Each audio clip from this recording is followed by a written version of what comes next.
李家超話：今屆剩低1年任期，會繼續改革創新，提升市民福祉。11歲男童練跑嗰陣，懷疑中暑暈低，送院搶救後不治。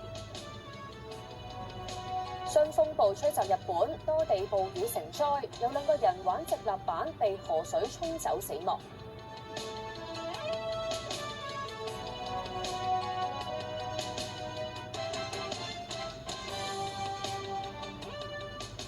各位，行政長官李家超上任即將滿4年，佢形容過去一直深耕細作，剩低嘅1年任期會繼續改革創新，提升市民福祉。